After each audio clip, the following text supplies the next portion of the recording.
All right, hello, everybody. I'm Mike Dick. We'll go around the table, introduce ourselves and the group that you represent.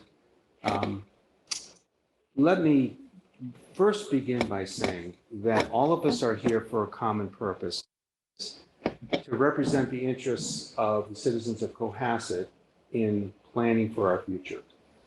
Our focus is primarily financial, recognizing that we've got massive projects that are proposed. Some are already, quote unquote, underway, certainly, in design phases. But we've also discovered on capital budget, I'm a member of capital budget, and I'm sure Rob also has similar observations. We've noticed that some of the funding formulas over time have drifted and really aren't as effective as they could be and should be. So another area of focus is our operational financial picture as well. And more than picture, it's our process and how we actually do estimation, how we figure out how much we can spend on any given project or projects. So that's really the message I want to deliver to begin with, is that this is a common purpose. You're all here to represent your particular constituency, but ultimately it's the citizens of Cohasset that are the people that we're trying to support and do right by. So let me just start with Jean, and let's just go right around and introduce ourselves. Very brief. Let's go for it. Hi, everyone. I'm Jean Haley-Dippold from the Select Board. Long-term financial planning is one of the Select Board's goals. This is something that I'm particularly interested in. Very happy to be here. Looking forward to discussing more. Thank you. My name is Craig McClellan. I represent the school committee tonight.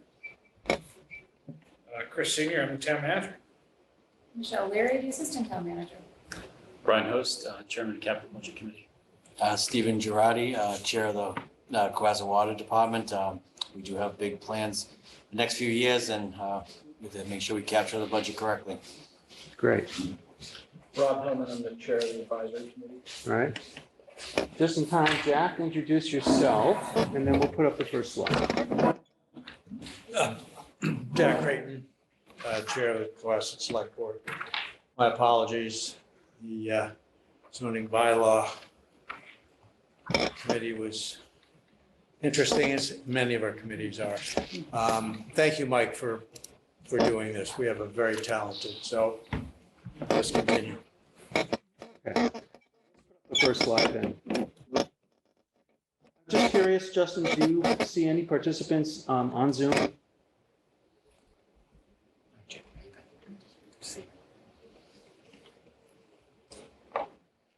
See a few. Oh, good. Okay, well, welcome to those of you who are participating by Zoom. And I encourage you to raise your hand and put in questions, and we will get you on however we do that magically. So on the first slide, I dubbed this meeting a plenary session, which is kind of highfalutin language, but it actually is a good word to use.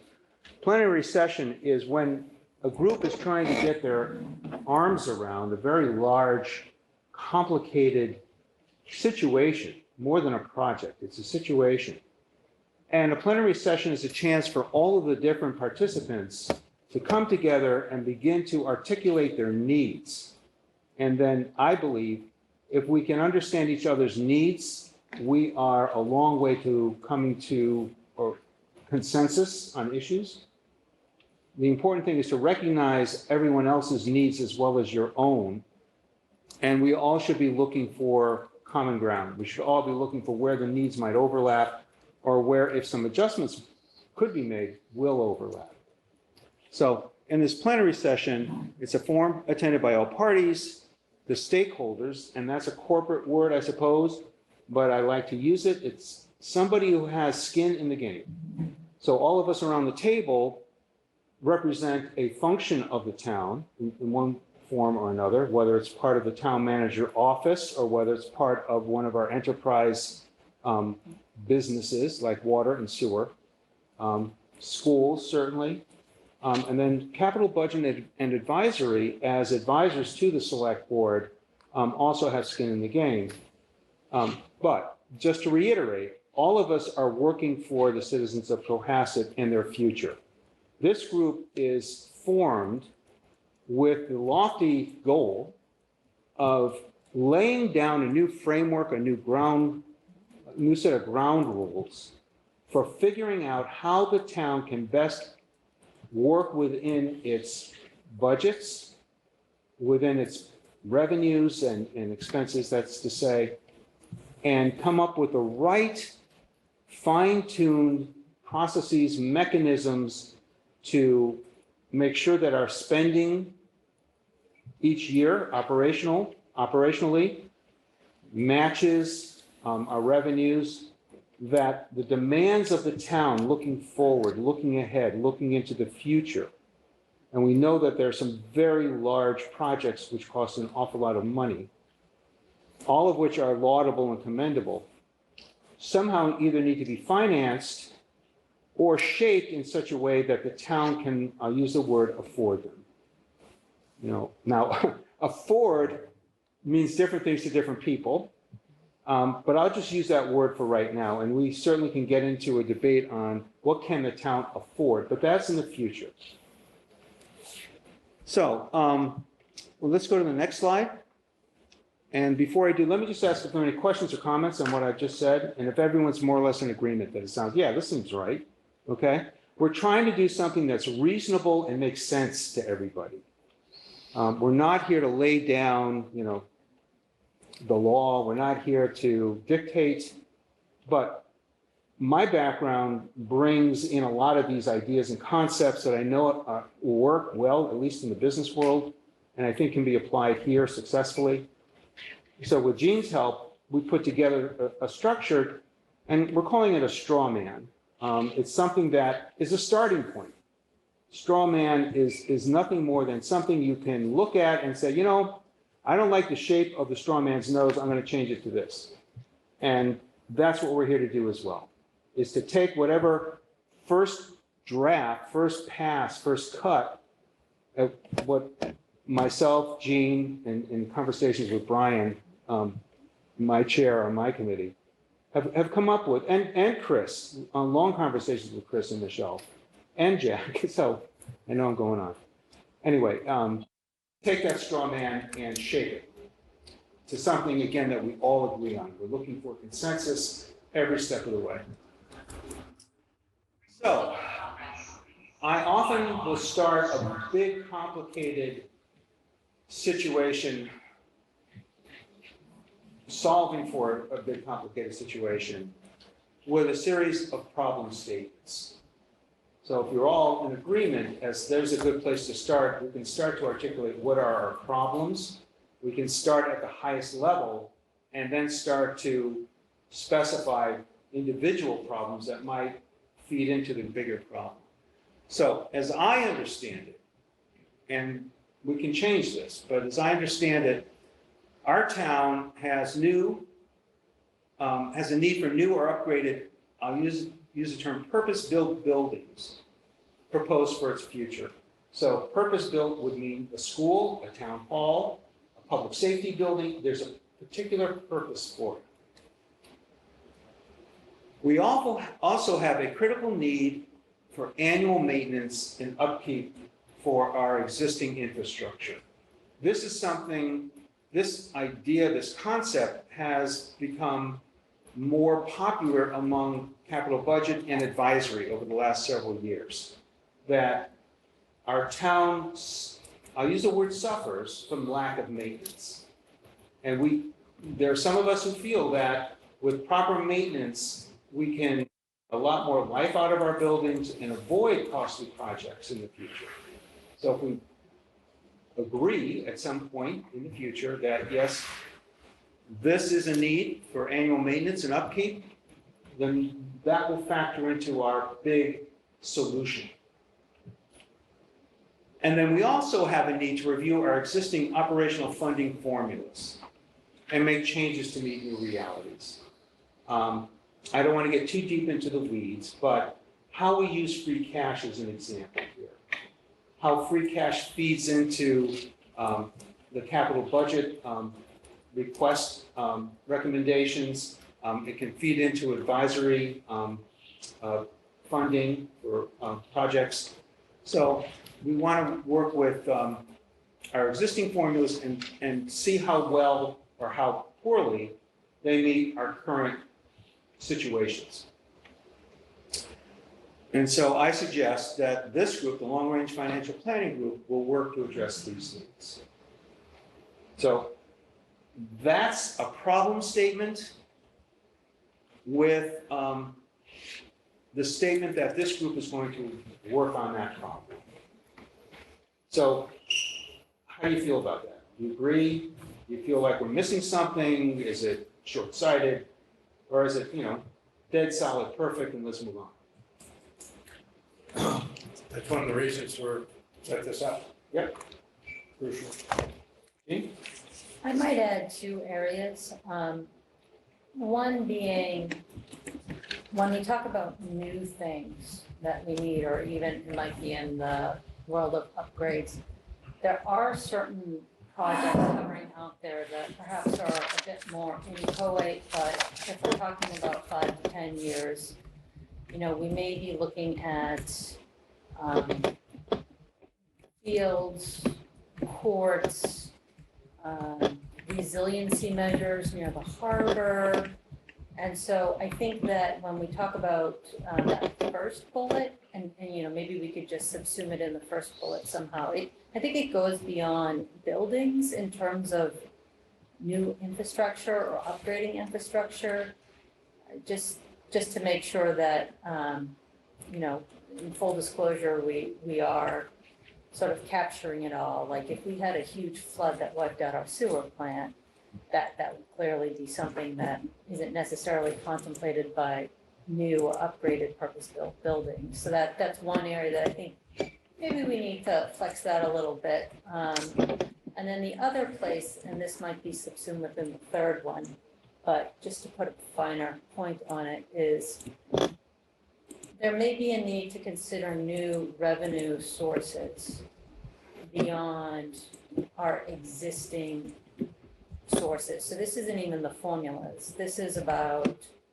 new sources of revenue for the town in terms of transfer fees or other things to defray some of this new infrastructure that may come down the pike. I think that is definitely something other communities are considering right now in real time. And we might want to consider that too. And part of that, for example, may take a home rule change through the Mass legislature, but I feel like this is the time to consider those things. If they need to be on the table if we're looking at, for example, a lot of debt exclusions and other things that just we feel are not sustainable. So we need to think outside of that box. I agree with both those points.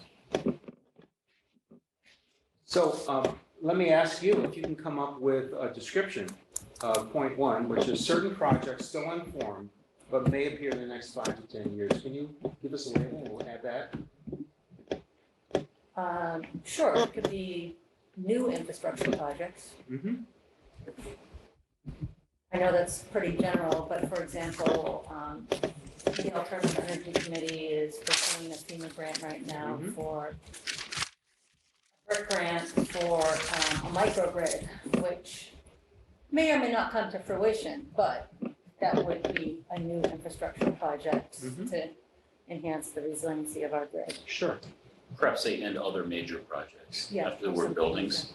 Mhm. And I would change the word proposed to perhaps considered, contemplated. I don't think many of these things have actually been proposed at this point. They're being floated about. Okay. Other thoughts? No? Good. Steve? Kind of agree with that. You should also have proposed in there as well, because this project's in the water department that's right now Right. going. Heading into the right direction. Right. Maybe say proposed or contemplated. Yeah. Then, Right. so that you capture both. It also opens up the conversation so we can, the whole purpose of this is to get everything's on the radar screen. Now, some may not work, conflicts, but we don't want to have a situation where we didn't look at this, we want to have So propose is, I mean, a little too like we inherited and proposed as we've made a decision. Right. So I think it's a good. One other thought I'd add, I don't know if it's an extra bullet. I mean, I think it's really important that we keep in mind that ultimately the taxpayers are going to decide on whatever it is that, you know, we collectively and everyone else in the various boards and committees recommend. And I think that requires us to remain respectful and practical with regards to how much we can actually ask taxpayers to bear. There's a limit to what they can and what they will fund in the end. And I'll stop there.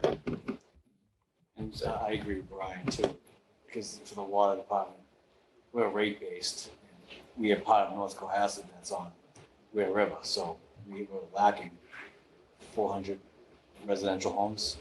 So we have to be consideration with our stuff with projects. So for us, it would be more, you know, the rate base to be considered. So we need, just to say it another way, we need to consider ratepayers as well as taxpayers. Yes.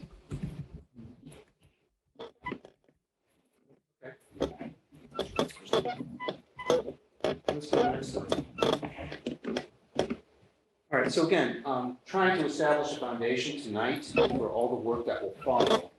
I propose a couple purposes and philosophy.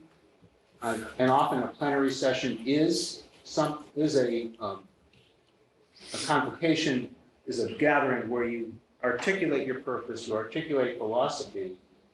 And it's a purpose and philosophy that all people around the table agree to, so that we're all working from the same intention.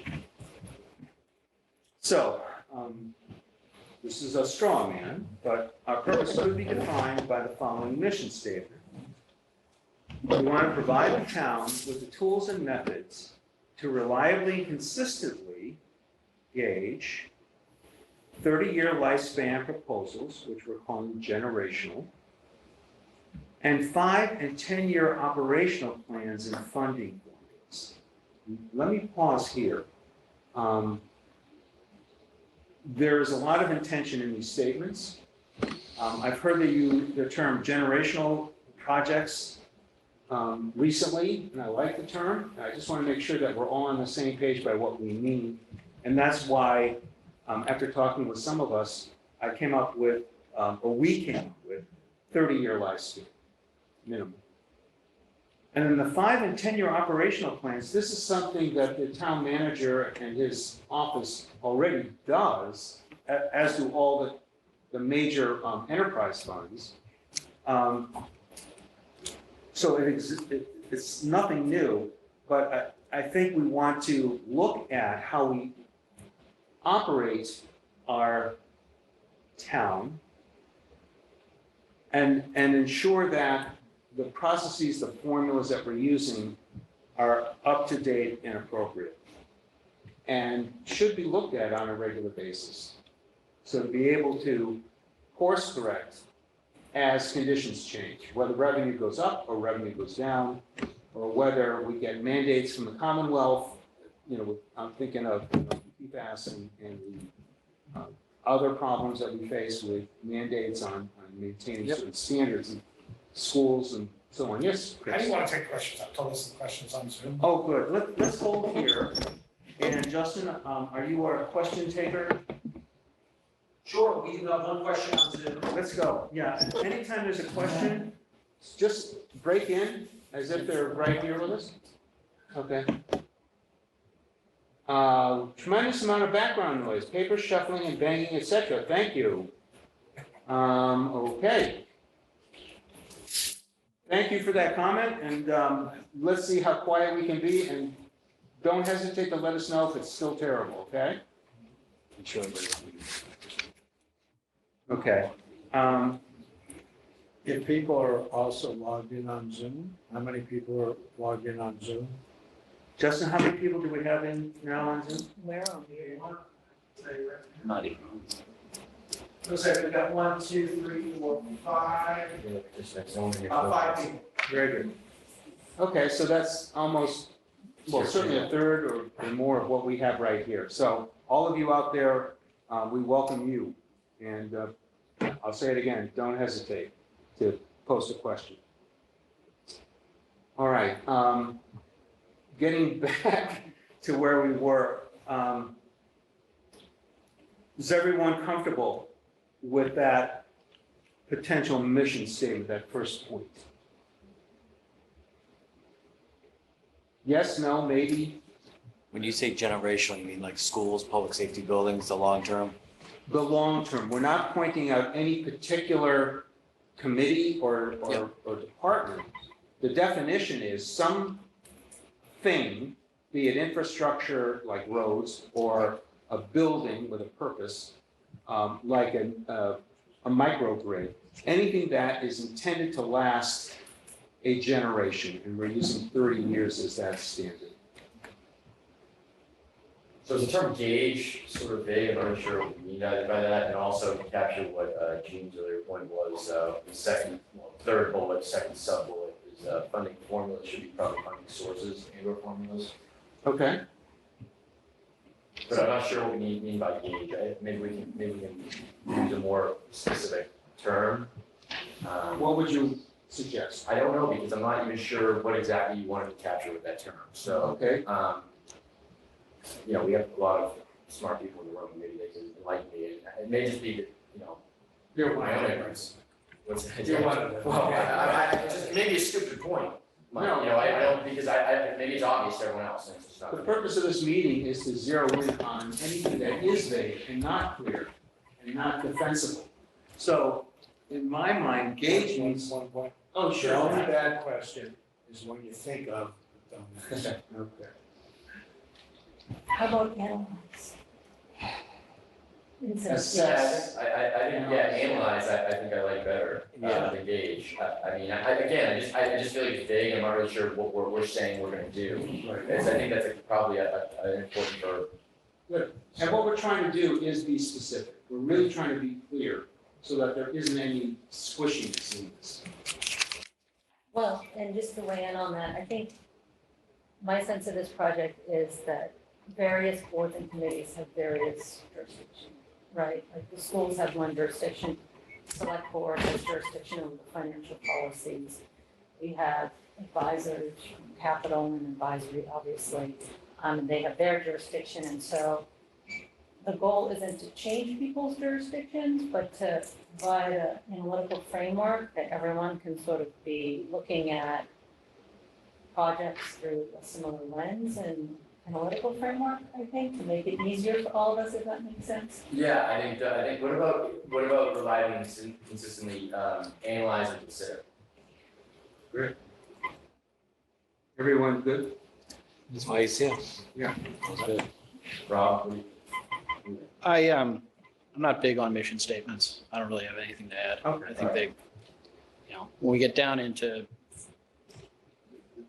aggregating data and producing, sort of specific reports to inform committees about the actual decisions, it's really what I'm interested in. It'll, Okay. I mean, it's not, you go ahead with it, but I'm not especially good at writing them, so. Well, I tend to agree with that. You gotta get stuff done, and the reason why the genesis of this is that select board is looking to get some guidance, because we know you gotta go down to classic example in schools. Fields, talk to the schools, same constituency, lack of parking. It's a very granular situation, and we want to get to some of the granular things fairly quickly and then figure out how we're going to pay for them. So I'm on your camp, Rob. Which is they don't do it. I just don't have anything to add. Fair enough?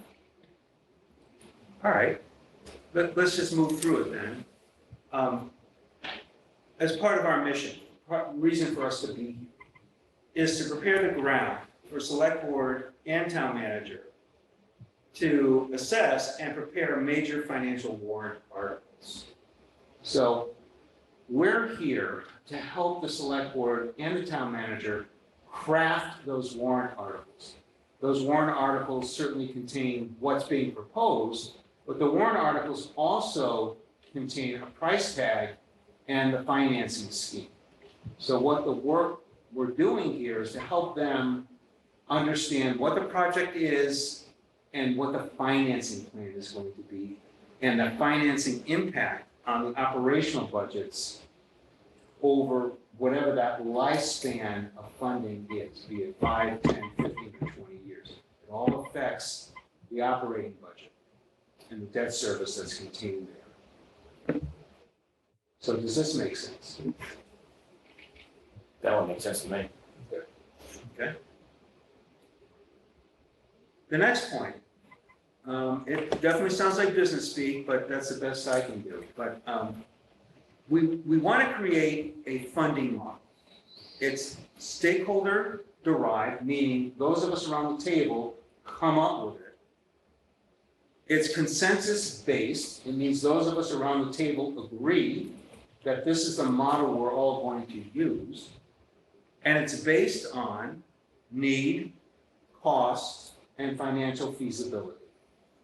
Mike, I think just to capture Brian's point earlier is to just add in after consensus based, just put a comma there and say community approved. Great.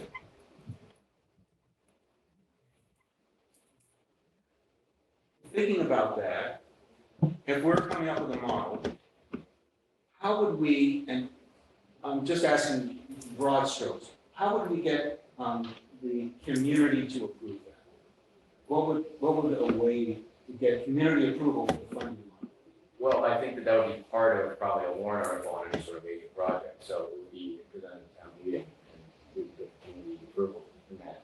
So is your suggestion that we come up with a model that then goes onto the warrant as, onto a warrant as, I don't know, would that be a bylaw, would that be? Well, I mean, as far as funding goes, and I may be alone in my position here, but as far as funding goes, I think that, one way to ensure that these things stay within the budget is to increase the budget, because I think our town is I think we're in a financial crisis right now, and I think we need to increase the taxes. And that would obviously be something that folks would need, I think, in all fairness, be presented with a break. But that's just one aspect of it. I think that any way we're gonna fund, any way we're gonna basically allocate tax dollars to any given, whether it's generational or project or operational plan. I mean, I think the community should have a say in how we propose we're going to do that. I think that should be incorporated into any sort of article that's presented at the town meeting. People in this room have more experience in town government than I, and there may be a different and more meritorious position on that. But that's just my initial take looking at that. Sure. And Brian's point earlier, President. I expect that major capital projects, my conception of this whole process, which is based on my predecessor, John Chapman's lobbying for something like this, and he was right, you were there, you heard him, pretty much every meeting, is in approving project A, you're recognizing projects B through F out there, and that you're, and by you, it's everybody. It's the boards, it's town meeting, which is the ultimate decision point, is recognizing every piece of expenditure in light of other pieces of expenditure, contemporary and future, and getting good data in front of them. You can't really, I get your point. You can't really put a funding mechanism into a warrant article. Maybe you can, I just don't know how you do it. But, getting people who are willing to, do the work to understand how, what the limitations are on the budget, what the limitations are on funding sources, where we are with respect to the levy limit, how much money there is, and then make decisions on various capital items. But those, as a matter of being legislated, and I certainly speak subject to correction, are kind of inherently live on their own. And to pass any given one of them would require a certain amount of, I don't want to be condescending and refer to it as public, educating the public, but, encouraging the public to connect with it and realize, what went on, so it isn't a big surprise on the floor of town meeting. But that's an advisory committee perspective. That's what we do. We advise. We don't advise the selectmen. We actually advise town meeting. But we advise the selectmen. We advise anybody who listens. We're all purpose advisors. But John's point, and I very much agree with him, is to create a mechanism that gives, for any given decision standing in front of town meeting, somebody can answer the question. This is how it fits in to the 15 other things we're talking about. And here's some data to back that up. It isn't just supposition and opinion. So long answer to a, not even perhaps a question, but that's I think how it has to get there. Sure, absolutely. I mean, let's be brass tacks. We're in a situation where these things cost money. One of the things in long-term planning is to say what potentially we might need back to, and then get a hard-nosed figure what it would cost and how we pay for it. And we pay for it, debt exclusions, more blatant, or not blatant, but stronger debt exclusions, rollover of debt, all these kinds of things. If there is grant money available, variety fees, I hate to say fees, but, are there preschool fees that could pay for a preschool program? Or do we just say that should be covered by the school budget? All kinds of things like that. And I think one of the important things to do is take it away from theoretical and lay it out as to what their various wants are and what their cost. And one of the things that's very important is to know what they specifically really will cost. I mean, proponents of whatever it is, whether it's a town swimming pool or field or whatever, they'll come up with figures that are perhaps less. And they'll come up with funding sources that are perhaps more. We need to have cold hard facts to do that. And then, and this is not really a lot of fun, you come to the real hard part, which is which priorities do we include? And if we decide a certain level of priorities, that is going to require an override. It would be a substantial override. So we need to figure out, and at that point, let's be realistic, there's likely to be a very strong series of very contentious political discussions around the town. But in order to have a fruitful political discussion, we should have some kind of accurate facts. So the citizens and those of us who are involved in town government have an idea. So we're not living in the back. And then advisory looks at it and does their good work. So they do a very good job, by the way. But I think we should keep in mind now that reality is that things cost money, and government pays for it by assessing their citizens one way or the other. We need to be clear about that. We need to understand. We need to make decisions based upon how we weigh the various priorities. Craig, just, Yes. I want to, you and anybody else who is concerned about the formula for how we take in revenue and spend it, and look at our current situation, and what you expressed is, we are underfunding ourselves. We should be providing ourselves with more, I won't use the term revenue, but more bucks to support everything that the town needs. That's a personal perspective. And I'm sure many people share it with you. I believe that the purpose of this group is to be looking at that, I'll call that a problem statement, problem is we don't have enough money for the town's needs. That's the problem. This group is here to try and come up with an answer. All right, one option is to raise the levy, however that can be done. Right? There's many ways to do it, not easy, but can be. Another option is, you know what? We're gonna have to scale back. That's another option. This group is in place, and the reason I stress so much consensus and providing needs and finding where needs overlap is to come to that kind of broad-based agreement that this is how we're going to proceed, and that we've got all the right people around the table, the stakeholders who represent the citizens.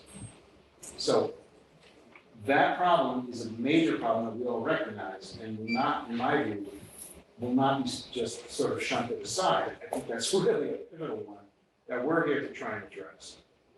You know, how much do we really need for the future?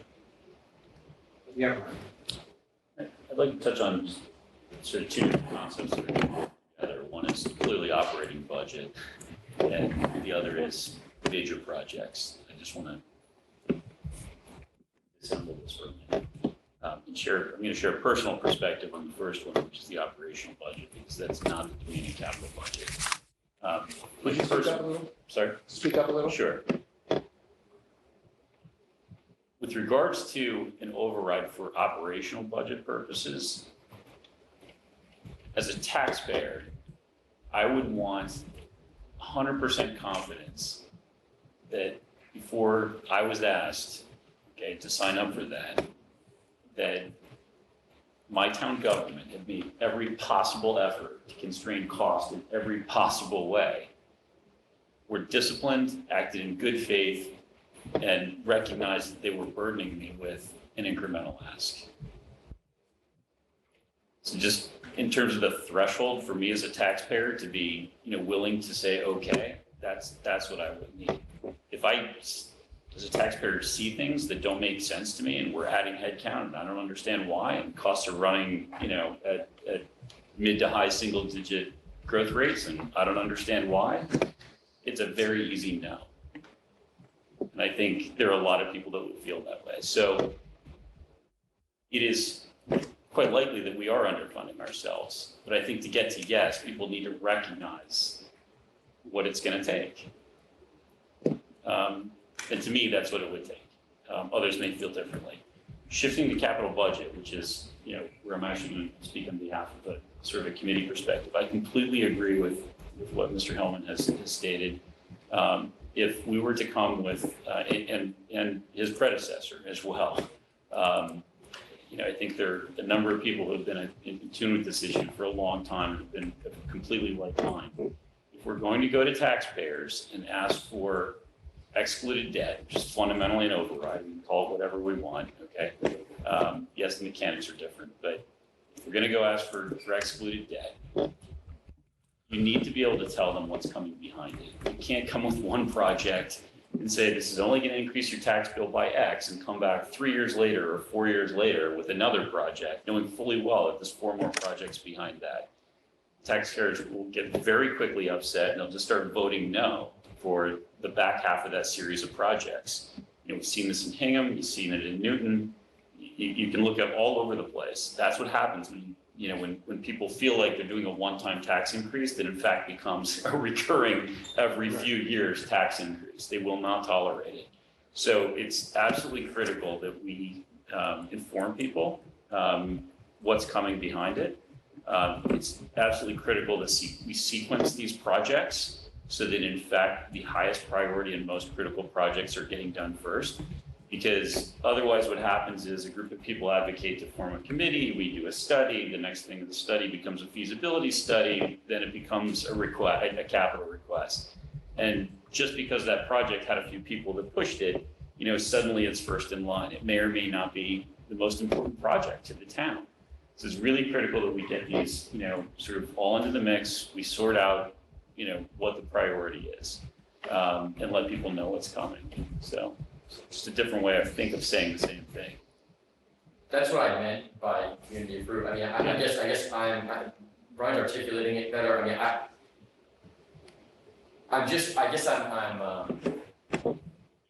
I am concerned about, you know, I think we're setting out to sort of make some important decisions, and we want to make sure that everyone is completely informed, so how do we do that? And if they can't be part of the actual decision relative to the funding approach, for the reasons that Rob articulated, which I understand, and acknowledge, then, you know, certainly they should be, well informed, and I don't know what the vehicle through which, you know, these sort of meetings are only so useful or valuable to that end.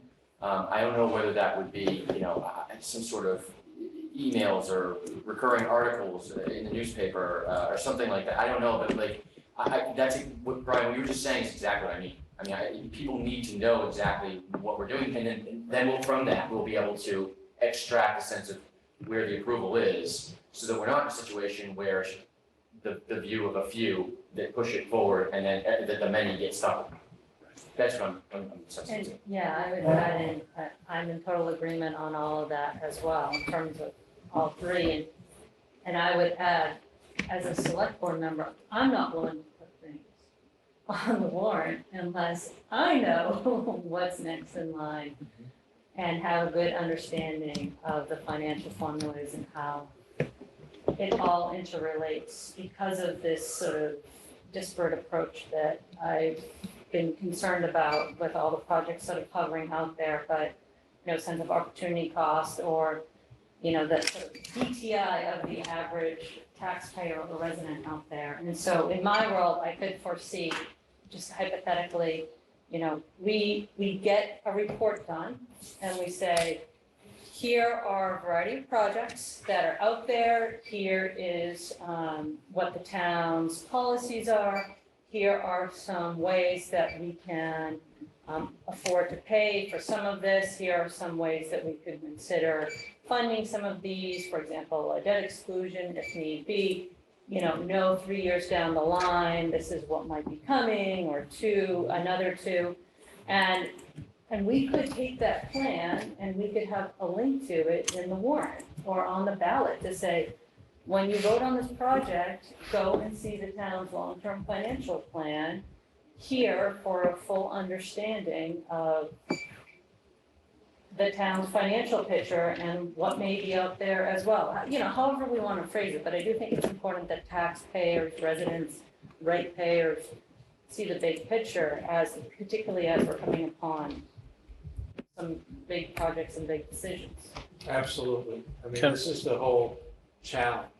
There are things up there, and the select board and advisory sees it the same, the capital budget, the wants and all that. But at a certain point, we've got to know what it is.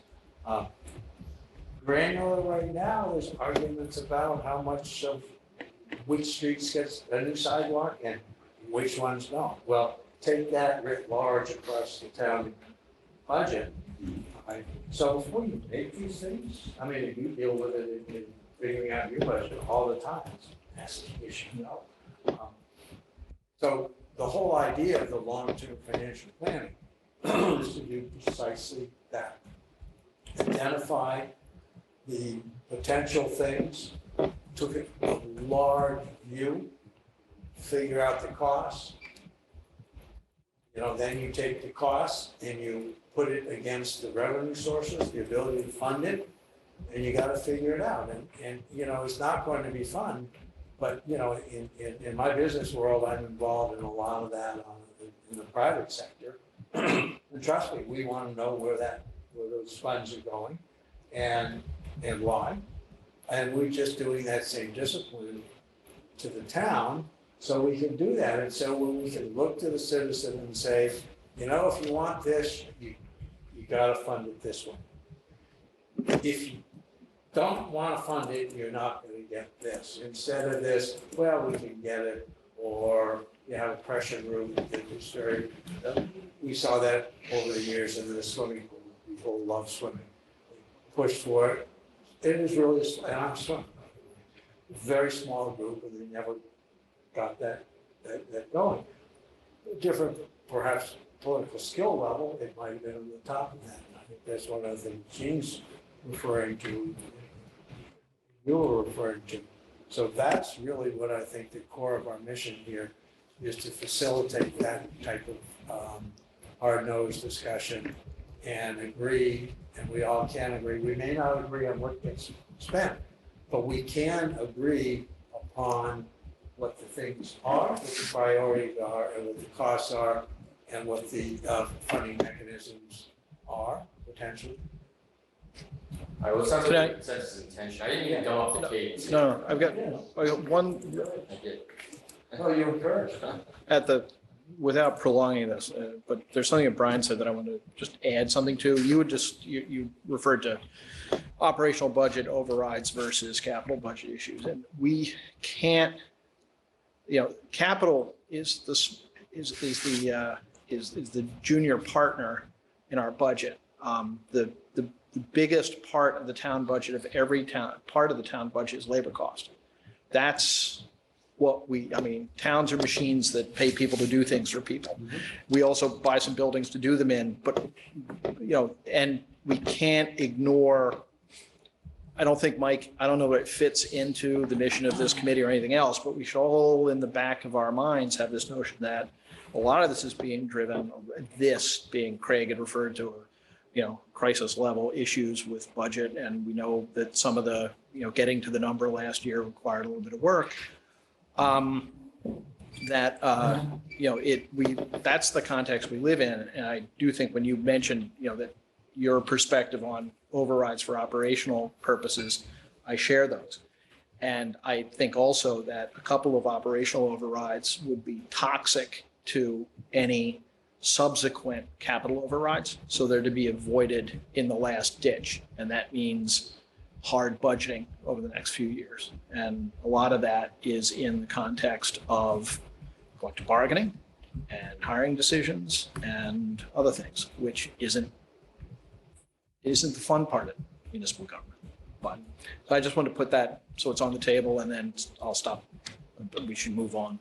That's exactly the hard thing that we need to have on the table. That's exactly the hard thing that we need to discuss. I'll put another hard thing on the table. Getting back to maintenance, which is where all this started.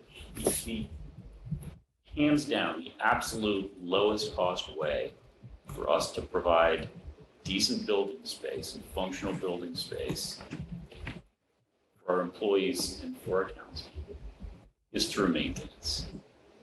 Okay. And the unfortunate reality is that we're probably 15 years behind where we would hope to be right now, because from roughly 2000 until about 2010, we didn't really spend any money on building maintenance or any form of capital, just about, for that matter. And then from 2010 through where we sit today, the in-levy capital debt has been rolling off. The actual amount of capital, annual capital appropriation that's been available for us to actually spend in a discretionary way has increased. Total number stayed the same. The amount actually flowing back into our fleets, our buildings, everything else is increased. It continues to. And so, we're now at a point where we're playing catch up. There's been some catch up over the past 4 or 5 years. We're getting better at it. The good news is I will say the new head of facilities is exceptional. Okay, everyone should understand Nick Berardi is really phenomenally good at his job, and is absolutely the right person, I think, to step up our maintenance game. And we need to fund him and support him. But that said, we're going to need to continue to dedicate more capital towards these building maintenance items. We've got some big ones coming at us in terms of school roofs, things of that nature. The problem if we don't do maintenance, okay, is that, I'm going to be blunt, okay? In the state of Massachusetts, you could look at any public sector building, hire someone to come in and say, should we replace it or should we renovate it? And then math will say to replace it. Okay, because it's going to need a new roof, it's going to need new HVAC systems, it's going to need a handful of other things. That's going to get you past the threshold where you trigger full code upgrades. Okay, and once you trigger that, they're going to recommend that you just replace the whole building. Okay, I don't think anyone in this room believes that every building in the state of Massachusetts should get replaced every 25 years. It's ridiculous. Okay, so the way you avoid these mega projects, okay, which, you know, which bring layer upon layer upon layer of markups, and oversight, and contingencies, and frankly, you know, less and less competition as fewer and fewer people can actually do projects of that size. The way you avoid that is by maintaining your buildings. There's no reason we can't be getting, you know, 100 years out of it, or 75 years out of a school building, or any other building. So I just put that out there. Maintenance is the key to capping our CapEx over time. Capital expenses is what you mean. by Correct, CapEx. capital budget. I would just like to comment and, you know, Brian, you bring a huge amount of wisdom to this, and so I just want to express a personal perspective relative to the last point you just made. I think it's sometimes, depending on the building or system, difficult to construct one which, even with the appropriate level of maintenance, continues to serve its function optimally for that long period of time, 75 to 100 years, something of that nature. And that's because I think that was much more possible maybe 50 years ago. I think that there are so many advances in the realm of technology, things of that nature, you know, interfacing, infrastructure, that I think one way to do it is to, in some cases, when you do have to replace buildings, try and anticipate as much as possible and be proactive in the construction of it, to allow for these improvements over time, as much as you can predict. I mean, sometimes it's impossible to do, but I think that, you know, 25 years ago or 30 or 40 years ago, I think it would have been difficult to construct a school that would have taken into consideration what today's teaching and learning is like. And I'm speaking from a school perspective, because that's my area, but I think that also applies to public safety complexes as well. I'm not suggesting that it's impossible to renovate and then continually maintain in order to see a building or space function optimally, but I'm saying that it becomes more and more challenging as we advance, you know, from a technological perspective. So I don't know that it's as black. I don't personally feel that it's as black and white. Well, one of the things is, we'll explore that, and that's one of the purposes to explore that. There's a thing called functional obsolescence, and that's where the building's fine, but the function, the way they did that function is now obsolete. And that can be a problem. There's also ways, and I manage a lot of the properties, and many of them very old, and a lot of them that I evaluate for various purposes are brand new. When you build a building, you should have provisions that allow it to be upgraded, that makes it easier. And I can tell you some real simple things in a well-built building you would notice, but they'll have access panels so you can access the plumbing easily. And so if you have to replace the plumbing, you open the panel, and there it is, you try to pull down and replace it. And that's just kind of an example, but that's a good building concept, to have it engineered so you can. So, and if you have to go for Wi-Fi, you don't need wires. But a forward-thinking construction, should have that. That being said, a lot of what we're facing, the horse is out of the barn. So we're gonna have to deal with that. And that's what the whole idea of what we're trying to do is to understand. So we should make intelligent, rational decisions, and the best way to ensure you're gonna make an intelligent, rational decision is figure out how you're going to defend your decision against somebody who is inalterably opposed to it. Let me add another point on things we could be doing better. We're getting a little bit away from our structure, but this is fine. I think it's very important to start getting some perspectives on the table, which we're doing. My point goes to depreciation. and setting aside funds in the operating budget, or maybe there's a better way, but setting aside funds every year for purpose-built buildings. So whether it's a public safety building, whether it's a school or schools, or a town hall, what have you, determine the lifespan of that building and then divide that by X number of years and set aside those funds and save up for that new piece of infrastructure. And I think the same thing goes for water and sewer.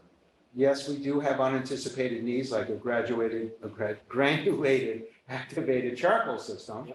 No one knew about that. You can't save up for that.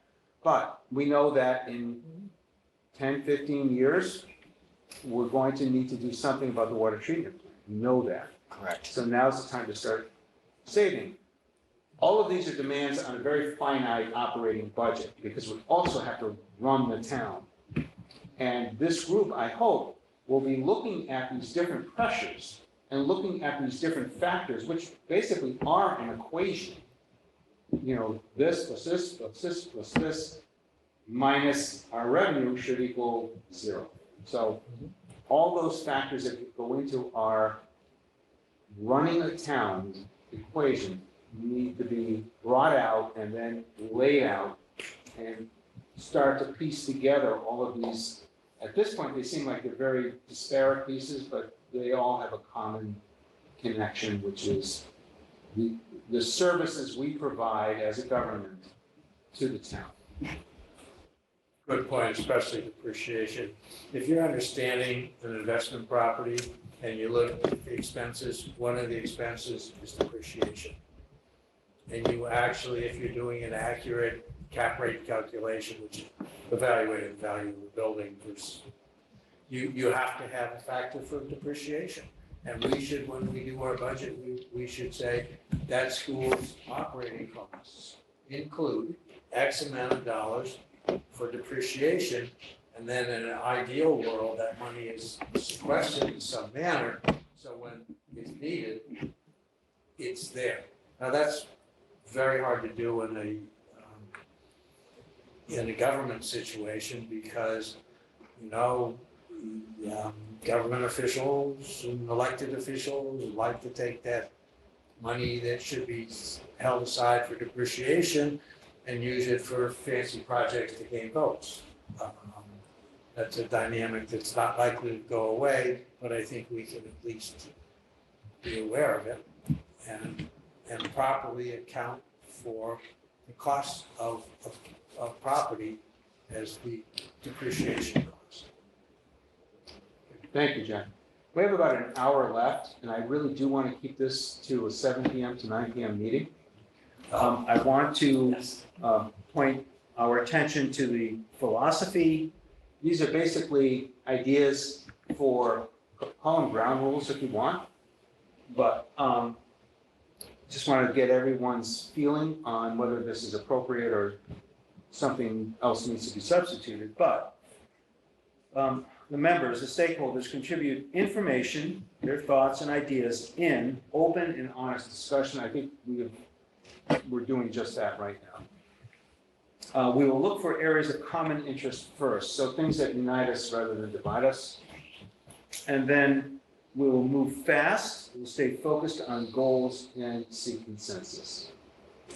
Moving fast requires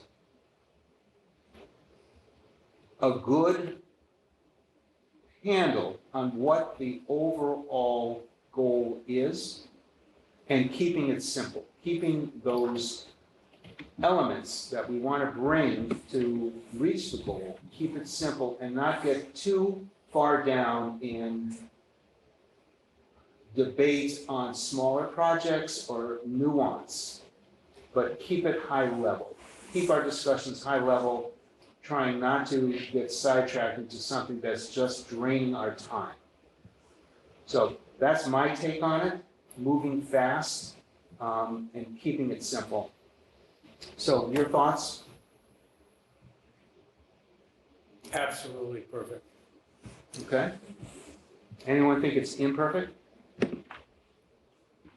Okay, next slide, please. I suppose disputing open and honest discussion would be wrong, so. Well, it's open, it's honest. All right, next slide, please. Okay, that's it, that is it. Okay. All right, so, in the meeting agenda, if you could bring that up, Justin, we have some suggested next steps. Let me talk a little bit about,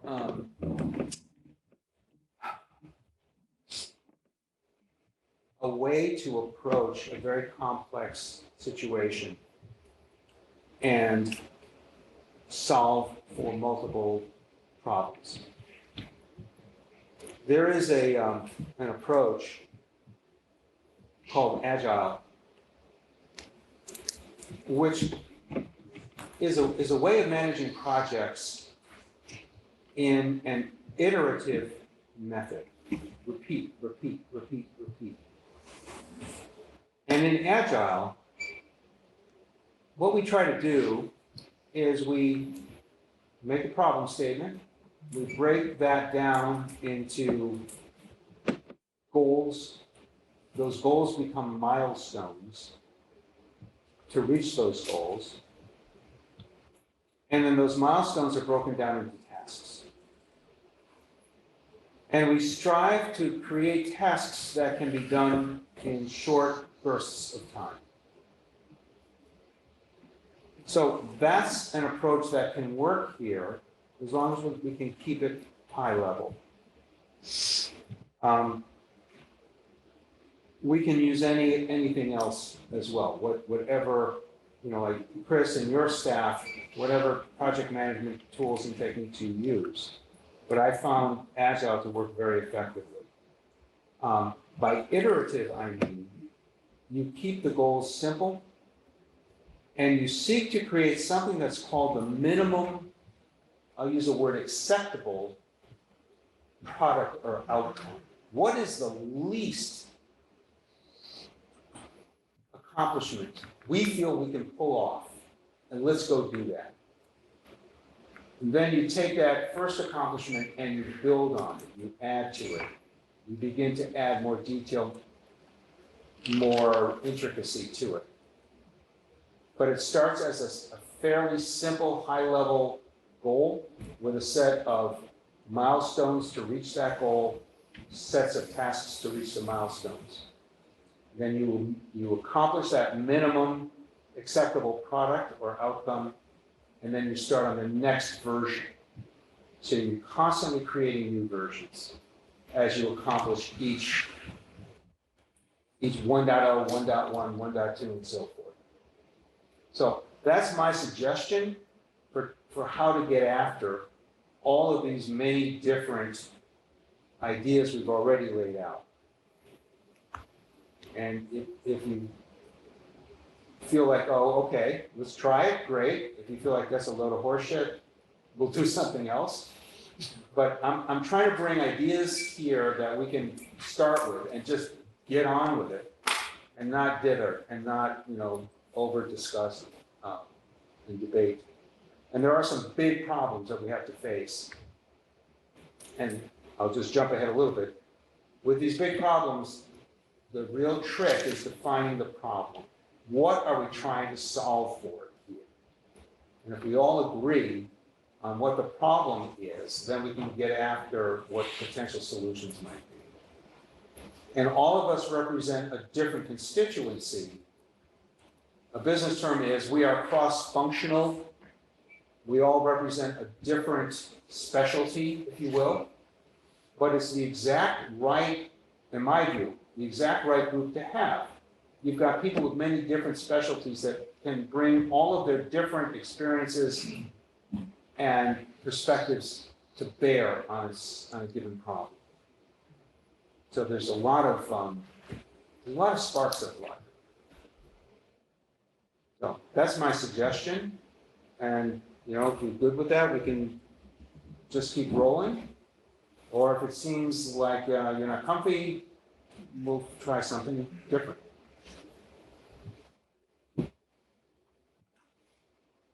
thoughts? So just, I want to make sure I understand. So you're proposing that we pick one issue and basically think about it and work on it for, until our next, No. What I'm suggesting as a first step, and actually we've got the next steps up there. We're going to begin to collect, we're going to define the problem. And one of the problems is we've got many projects. Well, we need to define, we need to list out all those projects, and then we need to get after what the costs are.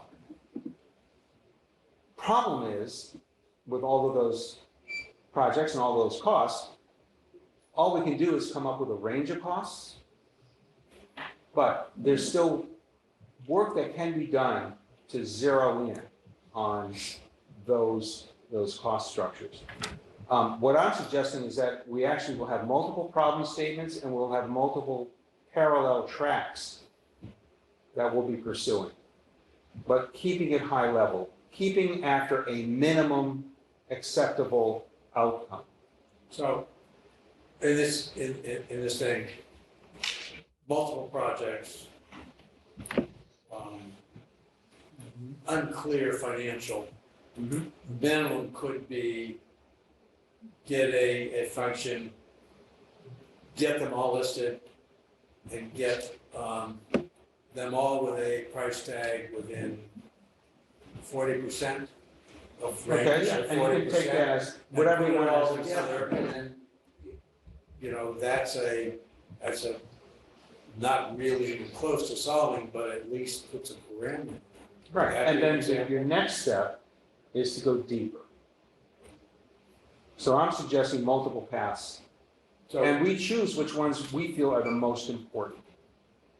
So we've already articulated several of them right now, like the operating formulas. We need to list out all of our formulas and get input on which ones are failing, or which ones are awkward, or which ones don't work the way we want them to work. Apart from the capital budget, what, the capital reserve that Brian Yeah. addresses, quite a lot and quite appropriately. What other, when you say formulas, apart from that one, which I understand, what else are you talking The about? other one that I think is the elephant in the room is the new revenue formula and the split between the schools and the town. That needs to be looked at to see, is it still relevant? Should it be increased? Should it go up from? Well, since it's a zero sum formula, it can't be increased. Yeah. But I'm with you, I get Would it. you change Yeah, the do you split? change the, Either more to the schools or more to the town. That needs to be looked at with honesty and dispassion. And say, these are the factors that the school rests on for getting to 61. But the town also has factors that might come up to 61% of their own. And that calls for a conversation of calibrating the schools and the town's share of new revenue. So that's a formula that I think I of. was just looking for examples of formula. Yeah. So. So that's a big one. to throw a monkey wrench into it, then, so when you're reevaluating that, what do you do, where, in which sector properly? It's cost of new construction, debt service of new schools construction. Where do you put that? Who's paying for the maintenance? So, to complicate stuff, but when you open that, that comes up. so let's circle back because you've switched back to capital. It's actually where Mr. Hillman started referring to something I talk about often. But I haven't talked to everyone about it often. That's what iterative means, Yeah. evidently. I learned a new Yeah. vocabulary word today, so. I certainly don't think some of the folks, perhaps they're dialed in, understand your reference, Rob. So Oh, sorry. I'll be clear. Several predecessors before me, okay, there was a formula that was struck back around 2009, okay, that was meant to address the fact that all of the money that was going towards capital was actually going towards paying capital debt, and there was actually no capital to fund capital projects, including maintenance of buildings or police cars or anything else. And so the formula said, we're gonna lock in the amount of money the town is spending at its current level, okay? Which was approximately $2 million. It was at that point almost all going to capital, in levy capital debt service. We're gonna lock in that number, and as the debt rolls off, the difference is gonna go into the capital stabilization fund to provide funds to actually do capital investment on an annual basis. Okay, so the debt has been rolling off, and the appropriations coming in the stabilization fund have been going up. But the town's total commitment to capital, okay, between debt and what we actually spend on new stuff has been fixed for over a decade at this point, okay? Cost of everything that we have to buy out of that number has been escalating, just like everything else in this world, okay? So we've been operating under a Proposition 0 instead of a Prop 2.5. And the revenues as a town have been growing probably closer to, 4.5% over that time, okay? And that is part of what's allowed the operating budgets to grow in excess of 2.5 or in excess of the town's revenue growth. It is also why there's not sufficient money in that line item today to relieve some of the pressure that occurs in our annual budgeting cycle. So that's just a long reference or a long explanation to Mr. Hillman's reference, so everybody's level set. So one of the things that we need to look at is, is a flat $2 million year after year after year after year the right strategy? Is it even the right number today? And I would just tell everyone you should recognize that if we had grown that number at 2.5% a year, Prop 2.5, okay, that $2 million would be $2.7 million right now. It wouldn't be 2. If we'd grown at 4%, which is what the town revenue growth rate has grown at, it would be $3.2 million today, right? It's a big difference between having 3.2 to allocate versus 2.0. You can do a lot of very significant capital projects. We could have literally just written a check for the track and field just to have the difference that we're talking about from having inadvertently and frankly accidentally capped this number and not put an inflator or an inflation multiple on it.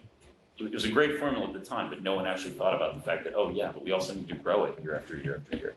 So that's a big issue that needs to be resolved. At this point, the other thing that occurred, it's neither here nor there, but about 5 years ago, we actually started formally funding roads out of the capital budget fund. Okay, that was never done previously, and certainly wasn't done when this formula was put in place. That's another $300,000 commitment that's coming out of that 2.0. And and there was no incremental funding that followed that. Okay, so that's also contributing to the pressure on it. It gets me back to so this is a formula that needs to be revisited. Obviously, the money can't come out of thin air; it needs to come from somewhere. Yeah. But to answer your question, Jack, in terms of investing in meaningful maintenance projects, okay, roof replacements, HVAC upgrades, the types of things that you need to do to keep your building on a very long lifespan and functionally useful, that's something that we need to revisit. There's no room for that stuff in budget. But that's a capital improvement, so that would come out of that. Correct. But the other side of that, when it didn't come out of that, it stays in the operating budget and it gets spent. Correct. And so. Correct. And then it turns up as a building replacement in the end. Yes. Okay, which is a capital override. So it's a vicious cycle if you don't fund maintenance, and that we're in that cycle and we need to break the cycle. And to Craig's point, at some point, things have to be replaced. You can't, they're, I would call it functionally obsolescent or educationally obsolescent. So even though the building envelope is still fine, the building doesn't work the way education needs to build it. Is that what you're saying? And sometimes the building envelope isn't fine either, but That's a different issue. That's a capital maintenance issue. Right, but I mean, sometimes there's the two of those are Yeah. existing in tandem. And that's, you know, it's not generally applicable, but in Yeah, some cases. but is. it can and does happen, but I think when it can and does happen, there has to be a really explicit explanation of what's not working. but that's an area that needs to be delved into further, because capital budget, and then when I was on advisory, the same thing happened. As we got into the lead up to a town meeting, there'd be one meeting with the school department, the select board, advisory, and capital budget, and we would be presented with a PowerPoint, many pages, without a lot of explanation. It was more, we need this. And I think we have an opportunity, a chance here, to better understand how school curricula change and over time. And you can choose a timeline. You can choose 3 years or 5 years or 10 years even, to understand what is the trend, where is education going?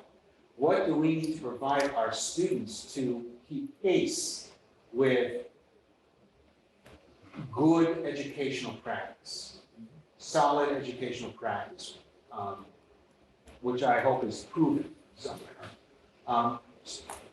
So that this education comes out well before the warrant discussions. But it's an education for all of those stakeholders that will weigh in on the school request.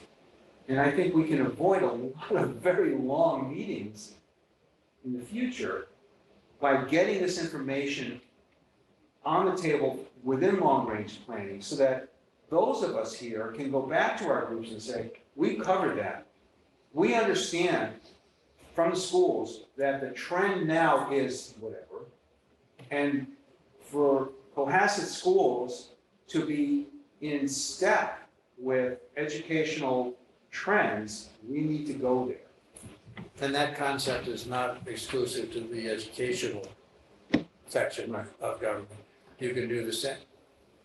What is Wi-Fi, internet, remote learning done to the need for office facilities for the town? Right. What does the salt shack building over there, that new technology, as opposed to the old brick and mortar and steel roof technology? I gotta figure that structure's a third of what the previous structure.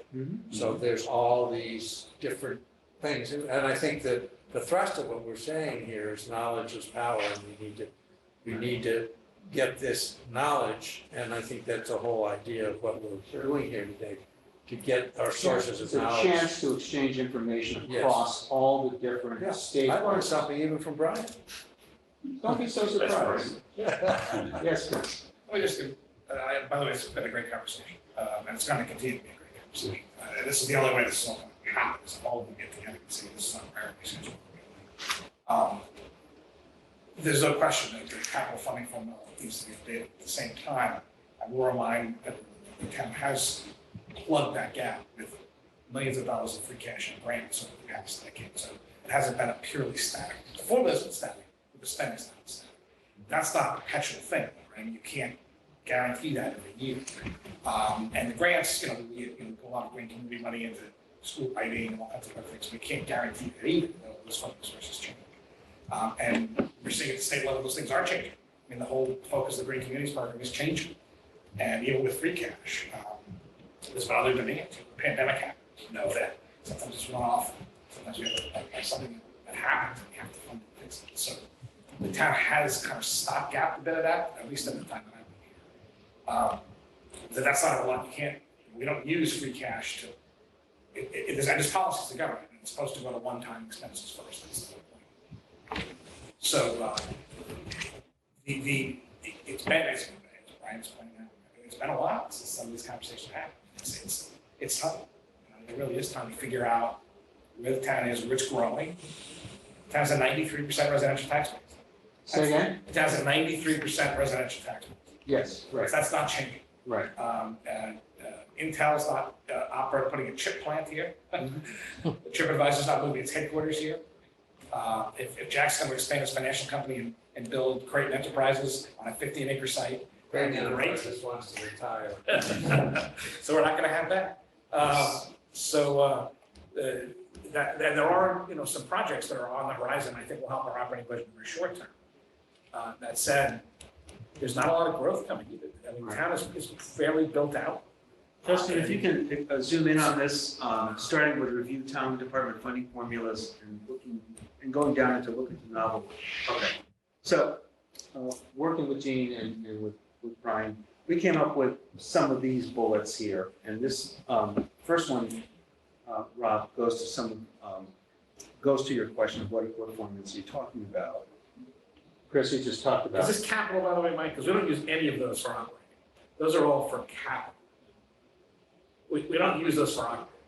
Just to be clear, that's what you mean. So there are no department funding formulas, except these are labor expenses, as Rob points out, and we have operational expenses. We don't fund it with anything other, well, they're fees, by the way. If you want to look at operating, we do have fees.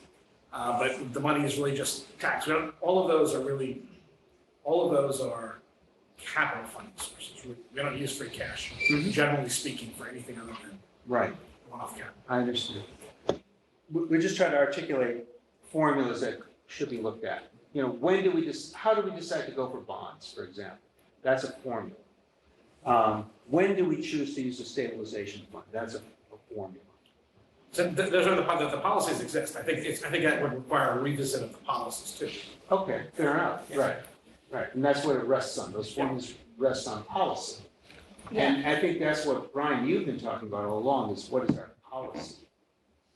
I substituted the word formula, but policy is probably the better word. Because the policies don't actually have formulas in them per se, but they get priority lists. Yes. It's like even with the school special ed stabilization fund, you pull from this, where it's pulled from. These are the reasons you do it, and here's how you do it. It's not necessarily you plug in numbers and crank it. We need to understand what those policies are. Well, we have them online. So the town of Cohasset has financial management policies that the select board adopted in 2012. And it has some, but not all of this addressed in terms of the new growth split, stabilization fund, debt service, capital stabilization. So as we gather information, this is definitely something that we can put before the groups, so everyone can be on the same page about what our existing policies are.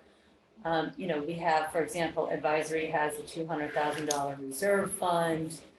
As we look at other sources of cash that are out there, CPC, which I was a member of, has no formulas or policies in terms of how it spends, other than the statutory mandates that it has in the different categories of its allocations. And so that's a source that people don't really think about, but it's definitely a source of $700,000 a year that probably should be considered, particularly when we're talking about capital projects and historic buildings.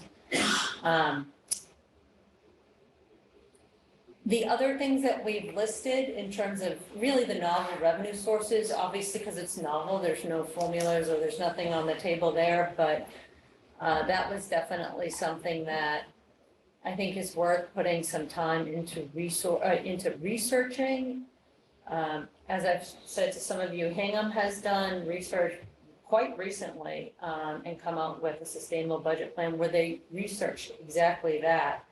And they used Cohasset's data as a peer town for a lot of this research, which I think is, to Rob's point, we need to sort of start moving towards the actual data to see how we line up, how our spending lines up, how our taxes line up, how our income lines up, comparatively speaking, just to start to benchmark ourselves a little bit and figure out, for example, with new revenue sources, if we're going to move in any of these directions, is the juice worth the squeeze in terms of what we get for it at the end of the day with respect to the ultimate money we get out of there. And so I think with all of this, my suggestion would be we maybe need to take back some homework in terms of trying to get to some more, here's what we do now, maybe here's what we need to break up either among ourselves or ask Chris and Michelle for some help. Existing revenue sources, new revenue sources, and then the applicable data that you might want to get associated with this information to really begin making these decisions, in addition to the generational projects, but also the data about, for example, we might want to figure out free cash projections into the future. You know, that's something that Dawn did for us, I want to say in last January, when we were trying to project out whether we could pay for town hall and look at 5 years out, what free cash would look like. It's dwindling, it's going like this right now, according to Dawn's projections. And so a part of it is we want to have a sense, reasonable assumptions about if we're going to, for example, say, well, let's move free cash to pay for capital and start allocating that money over. We should have some sense of what the numbers look like as to free cash to see if that's even if we all agree, is that a reasonable approach? So I think, Mike, when you and I talked, we were talking about the discovery phase, where Yes. we were like identifying the facts necessary to get to that next step. Go ahead, Chris. So depreciation has come up a couple times tonight. And it's a really good benchmark. John makes excellent points. In the private sector, there's financial incentives for doing that, you know, tax rebates. There's nothing like that on the public sector. Oh, yeah. It's just a benchmark. So it's not a new revenue source, it's just a reallocation of existing revenue. It's just an understanding of the long term, but it doesn't create money. In the private sector, there would actually be reserve funds put aside. My point in the public sector is it's an actual expense that is accruing every year, but you don't have to pay for it, so you have other demands, so the money gets spent elsewhere. I hear what you're saying, and it's not new money. It's money you have to, it's a reallocation of funding. It's saying, this is a higher, you know, it's effectively putting aside money for the reserve fund or cap. But it's not new revenue in the sense of like No, it's transfer not taxes. labor revenue. Right, yes, It's an unfunded cost, is what. right, and I agree, and so Mike, it's not really a new revenue source, it's kind of a reallocation of how you apply existing revenues. I don't want anybody outside there to think that it's, that we depreciated away miscellaneous money, it doesn't work. Yes, John. And just I'd like to clarify one point. So bonding is here listed as a source of funds. I just want everybody in the room to understand the mechanism when it comes to capital bonding, okay? If we bond a capital item, we also pay for the debt service out of the appropriation into the capital stabilization fund, okay? So we get $2 million total, we pay our debt service, what we have left comes into the stabilization fund, we buy stuff with it, okay? If we bond something in a given year, all we're doing is pulling forward, okay, something that we would have had money to pay for in some future year. And we're buying that now, we're replacing the future purchase with debt service. And oh, by the way, interest, which means we get to buy less stuff in the end over an extended period of time. So this is not, it can be used as a timing mechanism, but it's not a source of funds. I just want to be completely clear. So in essence, Financing tool. It's nothing but a timing, I bonded my car. Yes, you did, exactly. I didn't actually. yeah. I drive a Beaver, but, And you gotta still pay for the tires. So, we've seen this as things as we have bonded, we've actually seen the amount that we have to spend in any given year come down in certain years. Okay, it's gonna come down next year, in fact, because a bunch of stuff that had been sitting in shorter term borrowing has now been bonded. We're gonna pay the price for that starting next year. So we'll actually have less. That's, I think, important for us to understand how that works, because the municipal finance is its own world. And I've talked to Brian about it, and after a while, I had no It's idea. kind of simple, we can't print money. So whatever we borrow, we have to pay back with our allowance each year. It's kind of that simple. And mom and dad don't increase it. Yes, mom and dad have not increased it in 12 years, so. one of what might be helpful at some point is to, just get and it may exist, I just haven't seen it, but an aggregation of all of our current debt. What did we borrow? When did we borrow? What's left on it? How are those things rolling off? I know it's out there someplace. It's in the budget document. Yeah. I'll have to get somebody to point it out to me a little bit That's a more very precisely. good point. This is one of the things that's been bandied about is, well, if you pay something else off, let's say you pay off $2 million, and and then you can take another $2 million and buy something new, and presumably fund it with the same debt service stream that was funding that, and is that a tool to meet some of our long-term capital? And I'm not sure if what Brian is saying, does that work, Brian? I mean, you can do that, but it's no different than borrowing 2 million de novo, right? In terms Yeah, exactly. It's just debt financing, You're anything else. You're gonna buy less stuff over time if you borrow against it. And accelerate the purchase. Right. It's that simple because you're gonna pay some interest. Oh, well, of course you do the interest, plus what you replace today, 20 years later, is going to cost a few times. So much. That's So correct. That's another thing. That's correct. So look, instinctively, folks that have attended our meetings, particularly as we get down to brass tacks in a given year, instinctively, we try to simply spend what we're given each year and let the debt roll off, because that's how we maximize how much we can buy, how much we can buy in subsequent years. All right, we have about 25 minutes left. What I'd like. Much like our debt, we don't have to use it all. No, Okay. sorry. No, that was for a cheap laugh, Mike. It's very productive. Go Yeah, ahead. you're successful. Yeah, I was. See, I got it. I nailed it. All right. It wasn't a cheap laugh, it's I didn't have dinner before I got here. You're right. What I suggest we do is I'll articulate out what I think might be some good next steps and a game plan. Let's see. I'm not sure if it's on. Can you scroll up? I'm not sure if what I'm looking at is on this page, Justin. Keep going. Nope. Okay. I'm just going to read it to you. For next steps, I have develop our problem statements.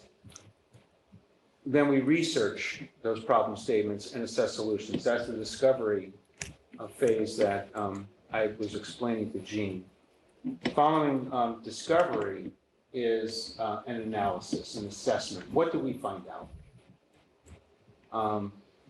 After you get through the analysis, that's where you come up with ideas for solutions at the high level. Simple, minimum, acceptable outcomes that can be achieved in short bursts. To do that, we develop milestones. We break the milestones down into tasks.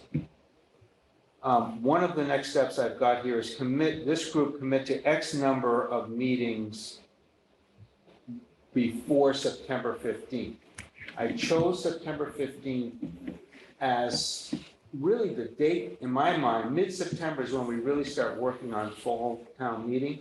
Now, Chris, I don't know if that's an accurate assessment. I'm not sure when fall town meeting is. Is it early December again, or is it? Date hasn't been selected. It's probably going to be early December just because of the election season. So when would we want to have at least our minimum acceptable product done, which is a list of all of our potential projects, a list of their costs, and an attempt at a method for prioritizing? Not doing the actual prioritizing, I suggest, but we come up with an acceptable mechanism that everyone agrees to, and then we can apply that. So wouldn't that be more of a question for relevant to Springtown meeting? Yeah. Evaluating I don't know. budgets and, I was going to say, I don't know. I guess where I'm coming from is the whole town hall project and how much they might be asking for, and we don't want to assess that in a vacuum, knowing that we've got this work beginning. I think there's such, I think the CM risk is in the process of being vetted. That said, I think there's such uncertainty in the whole supply chain and bidding world right now that I'm not sure that an accelerated answer is possible. Okay. So I think you'll know that better fairly soon. It's more likely, I think, that you'll have clarity in the fall to be able to really have these very hearty conversations, to have something that everyone can consense, is that a word? Agree. Agree around, early in 2023 to be able to put in front of people in Okay. April, May. I also just Michelle and I are your team right now. Don, we had a very good interview with a candidate for the accountant today, which is great. Yep. We have a couple of strong candidates for treasurer collector. I'm cautiously optimistic that we'll have both positions filled by the end of August. That said, there'll be onboarding and all of that, and so I think we're optimistic. I think we've seen some really good people. And you're gonna need some. Performance is mid-September at the earliest. Yeah. It's also August, people take vacations. And Oh, agreed. So what you're saying then is really, we can adjust our time frame to, we certainly want to get this over with by the time that advisory and capital budget begin to take their meetings with your departments, with you on behalf of your departments.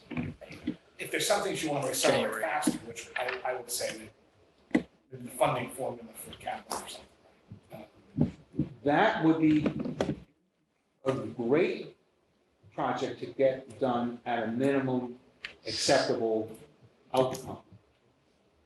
So I can work with you. I've got the time. Everyone should know I'm retired, recently retired January 1st. I have time to work on this stuff. So again, I'm applying the experience I've gained. I'm one person, it's one man's view. That's the downside. You know, you're going to be dealing with my prejudices and biases and so on, but I try to be fair. And Mike, you're above reproach, so. Okay, thank you for that. Tell my wife. So I This is a select board, so I think hearing from Jack and Jane, the other. Yeah, no, Board, it's it's like, kind of important. yeah, Go. well, so if we took this iterative, whatever, agile. Yeah. Agile. So, well, if we applied that, we would say we can identify in the granular of projects, town hall, fields, although fields has a little wrinkle that just, not little, big wrinkle, because the same thing the fields want, the schools need for parking. Right, but that's all part of the discovery, is to articulate all those projects and then all the ins and outs that go with them, all the considerations that have to go in there. Practically speaking, the problem that we would face is town hall has been approved by several meetings and is actively spending money to design it and build it, and the other ones aren't ready, so how do we rank them? Town hall still faces a major question on, is the price tag acceptable? Well, that's the whole, Yeah. And yes, we've spent lots of money, but it could still fail an overrun. I don't know if we don't know if it requires an override. Fair point. Right. Yes, Chris. So we have lists of projects that are cooking around, Yeah, and I could put them up now if you want. or we can share them and then people can write Yeah. them or come back with some thoughts. But Michelle has put together a really nice deck, which we can easily send out to everyone with a rate breakdown by activity for all the different projects that are facing us. So it's a very, very good start. So we have that, and we'll start with that.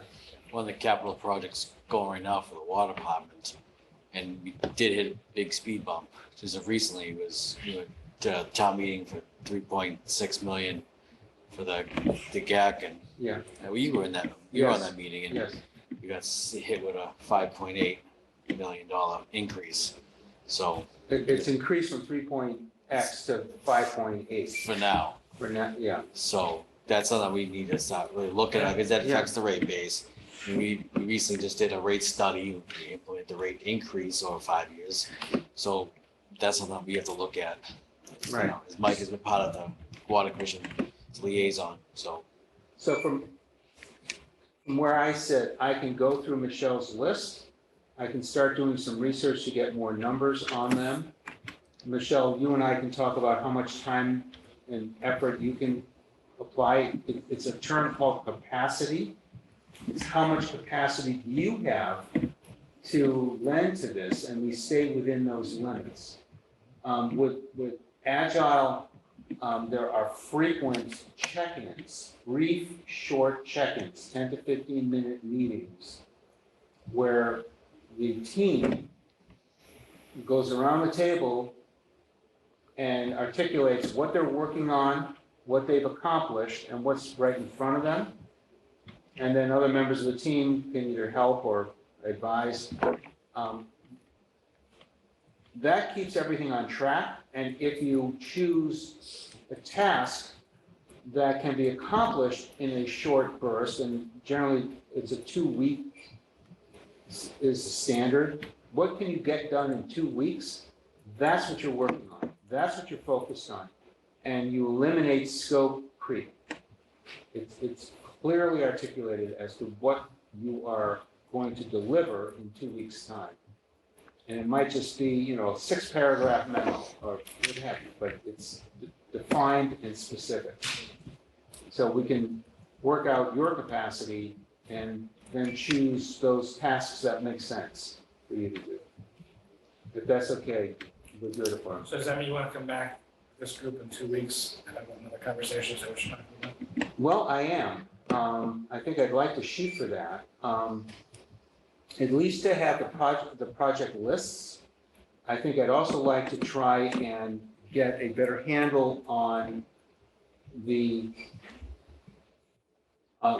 policies, understand what the policies are, and if there are any formulas that come out of those policies, whether we want to review them, we want to look into them. So that's projects. Michelle, was that something you'll be able to do? I mean, I'm very respectful of your capacity. I'm not like Chris who works like a dog. I couldn't resist you, Chris. It was a cheap shot. We had a dog in the office today. We had a little puppy. So we can get a list and we can get a list of the fundings and what else do you think we should? Can I make a suggestion? Sure. I think that and this just goes to the way that I do my day job. I think we have general ideas of problem statements, but discovery would really help inform and clarify some of those. And I see that we probably need the current information we have in our possession without doing anything that's new, other than really just gathering information. So we're not creating any new information. And so this goes to generational projects, which, for example, the GAC project that we have heading out there. And, we have lists floating around and I think we can help on that. But I think the critical information we need there is what is the project, general cost range, timing, scope, the timing to the extent that we can, have some sense of that. Same with on the operating budget side, both as the town and schools. What's the current amount, including head count? Do we have any projections or things that we think we need already as we look forward into the future that the group should know about? Plans that are sort of floating around out there, maybe they're not fully formed yet, but at least, again, if there's already something out there, it'd be good to know. Capital projects, so we've got our 10-year capital plan. I feel like the group should be, socialized to that, including, Brian, to your point, if there's any sort of maintenance plan we already have. Let's flesh that out. Same with the road plan, which is subsumed within the 10-year capital plan. And then funding sources. So where are we now? What's the aggregation of our current debt? What are our financial policies? How do those benchmark to other towns? What's our current tax and financial picture of our residents? And how do they benchmark to residents of peer towns? And some of that may be creating new work, and so we might want to hold on that if that's not easily accessible. And then I think, again, any information we currently have within our possession that helps us understand our future financial picture in terms of, do we have free cash projections, including including the ones that Don did into the future. We may or may not have that. What's our debt capacity within our tax levy? How much more can we bond realistically at the end of the day? Do we have a sense of that? It may be changing because of interest rates, but again, just understanding literally, like, do we have a range? What is that range? Chris, I know you and I have talked about it. We probably have a sense of it. But again, just to understand, where, sitting here today, what are we looking at? And is there any sort of projection that we have with respect to if interest rates keep rising, how does that capacity go downwards if we have any projection there? And the debt roll off, we should know when our debt exclusion rolls off. And I know there's certain bonds that roll off at certain times, but again, so everyone's on the same page about like the known facts, I think would be really helpful, because I think people have different pieces, like Craig, you have a ton about the schools, but everyone else probably doesn't have that same factual picture right in the background. The simplest bit of one-stop shopping anybody can do is take a look at the budget book. It has almost all of those things, maybe not to the granular level you're talking about. But there's headcounts, there's mission statements, there's debt roll-off numbers. And again, we can extract more of it out of detail. One of the things that's very important when you're dealing with a volunteer base for decision making is extracting that in a way in which is understandable and condensed, so you don't lose the essence.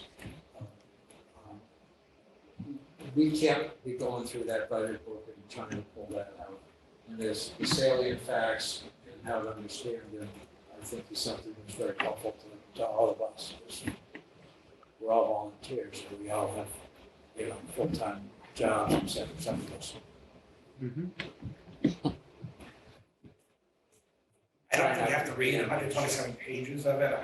All the policies are there. If you want to read the policies, there's just a section of them all there. I can't cook them down. The policies are like 1 or 2 pages each. I understand your point. There's a lot of stuff that you want So, Chris, let me do this. I have the town report at home. I took one from town meeting. And I've skimmed it. I've actually looked through it all, but I haven't studied it. So let me do that over a couple of days. And we And have see to, what questions I have for yeah, you guys. that'd be great. I think you can take a look at the budget. Paul and I were just polishing up the final. And then, Craig, capital budget has liaisons to the school committee. I'm not that. But I think it would be helpful for you and I to have some time together, just for you to walk me through the school, however you want to organize it. Whether it's, let's walk through the school budget, let's walk through the school plan, however you want to do it. Just so I can get acquainted with what is going to drive school costs, and aside from a new building or infrastructure, but in terms of curriculum. And the other thing that I think Mike. everyone would be interested in is population and what the trend is, because what I hear is the trend is down. But I also understand that there are some bubbles or heavier classes still coming up. So all of that, I think, is useful for our discovery. Mike, can I suggest that if you're going to open the hood of the school budget, just start looking at the contracts. The curriculum materials are expensive, the technology is expensive, there's everything else. But the contracts, particularly the Unit A contract, it doesn't drive the bus, it is the bus. Right. I mean, correct me if I'm wrong, Craig, but that's, your labor cost is on a good side, people are your greatest asset. On the other hand, they appropriately cost a lot of money. So you're talking about schools, if you breaking out like new curriculum stuff, or I notice you use Chromebooks, those kinds of things, but the labor cost is immense. And I know you've got a contract in the I works. think both, it's not in the works, just got ratified. So it's a good time. What did they get? All bargaining units. What did they get? 2, 2.5, 3. Okay. Plus the steps It was a and all push. that stuff. It was a push.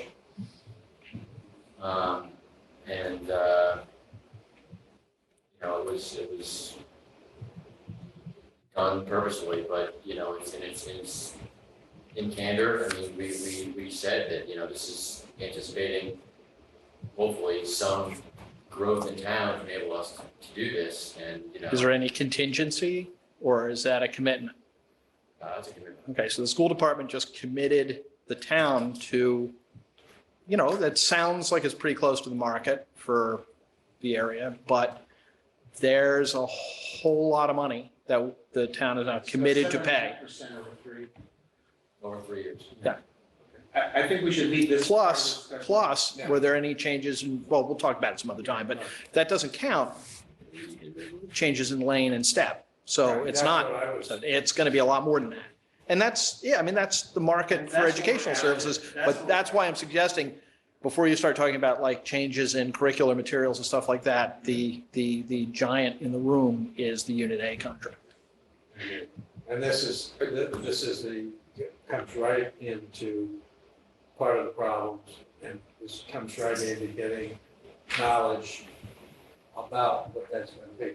Has nothing to do about whether it's good or bad or whatever, it's just that bulk of knowledge that we need to, It's a known fact. it's a known fact, exactly.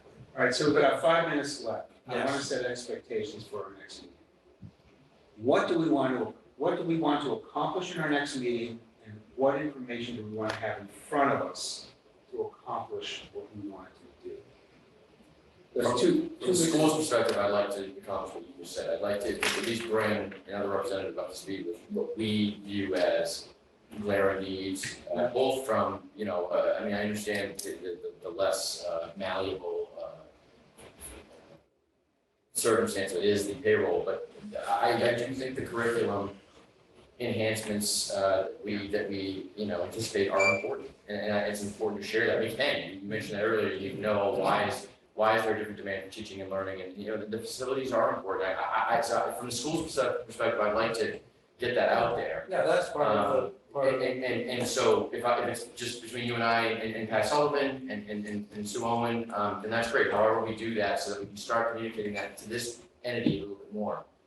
I mean, it's the biggest draw of town revenue there is, right? The school department. So, well, I think to move the process forward, what we'd like to know is what you think that overall figure is. And we don't have to go into the details as to why, unless Mike wants to understand it.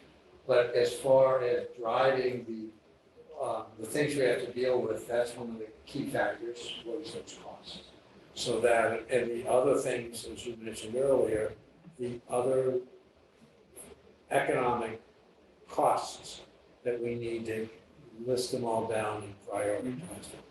And Gene, you know, having it generational makes an awful lot of sense. So that's, you know. Right, but as far as our next meeting,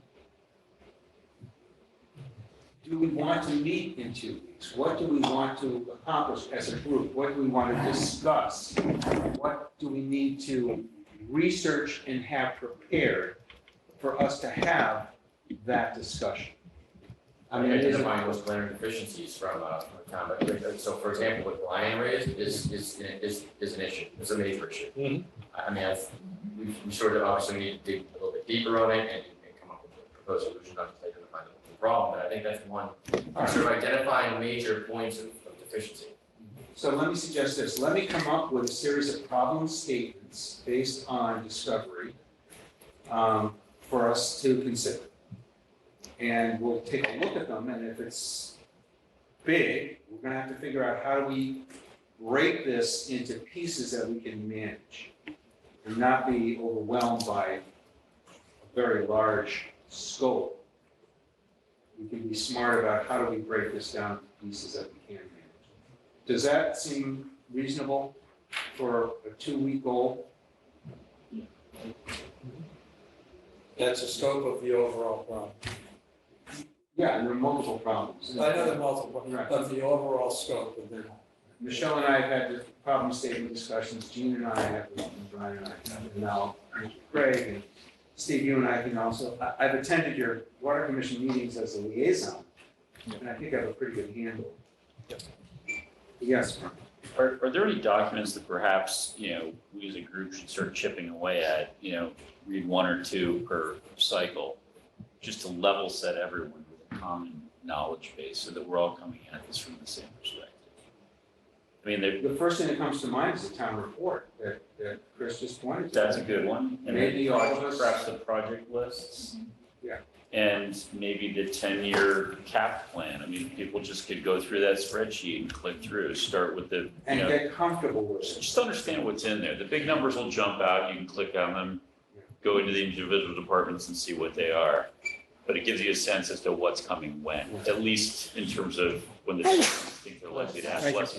At least in terms of when the departments think they're likely or inclined to ask for this stuff. It's not a plan, it's an anticipated request list, is what it is. Gene? So, I was gonna say, one thing we could do, which we've already begun doing, is under the select board's goals, we have long-term planning as one of those goals. Yeah. And we're putting all these background documents up, so the Okay. long-term plan's there. We can add others to it. So Craig, if you wanna send anything, you can just send it to me and Mike, and Justin's been helping us load everything up. Yeah. Under just the background I document. mean, there are other things I can rattle off, but I just don't want to give people 10 things to read and know for our next meeting, because it just won't get done. But I mean, I think at some point, everyone should read the Hingham Sustainability Project report. I mean, it's a really, really good template for exactly the project that we're dealing with here. And you can see how another town, So could you Somewhat. set up a SharePoint for us? so So why don't we if you have it, I think upload it. Gene It's on has the it. website. I've seen it's on the website. Another one, you know, sooner or later, all these project studies, right? There's a school facility study, there's a field study, there's a road study. Right. I'd like to collect them into a SharePoint Yeah. for this group to be able to easily find. And provide one-stop shop in terms of the documents that this group Yes. agrees are pertinent to this discussion, so that Yeah. we're not all just one, like, you know, Chasing them in different Yeah, places. exactly. Where did you get Correct. it? Yes, yes. That- Here are the 10 documents, everyone thinks are relevant, here they are. Right. And you can get to them on your own time. that's ease of use, which is Right. Yeah, crucial. so the We're budget book having should a be lot in of there. things Yeah. in our communications that are now, thank you, Justin. Do you have the capacity to open the SharePoint and begin to collect all of these items? Yep, we have it all. I just have to pull it down from the website and put it Okay. Drag and drop. Yeah. Yeah. Then we Simple. save us a huge amount of time. So it's 9:02. I think, oh, gosh. Do we have any questions or any comments from Zoom? I haven't seen any. Mike, I haven't seen any. Okay. Is there anybody still on? Repeats. You want to our folks. Should be awarding stars. There's two people. Would you like to promote them and ask them to give us their thoughts? Is that really something I don't know. One's Diane, Yeah. we have a quorum then, but. Oh, No, don't do that, yeah. All right. Also, For the- those of you at home, we're very interested in what your thoughts are on what you witnessed tonight, and any suggestions you have, or any critiques. We really would like to hear them. So send them to me, mdick@cohassetmap.org, or to Michelle M. Leary at cohassetma.org. And we appreciate your tuning in very much. And tenacity. 2 weeks from tonight, same time? Yes. Is that, I will make the room, we'll make the room. and we'll have fewer tables. Maybe we can go into a more intimate room, a smaller room. There may be more people though. I mean, there's some, Mike Barclay was Okay. intended to participate in this. It's just, he's out this week, so. I didn't hear you, Justin. Would you like to end the live stream? Are we We need to mix it up. Yes. topped out? Yes. So the meeting stands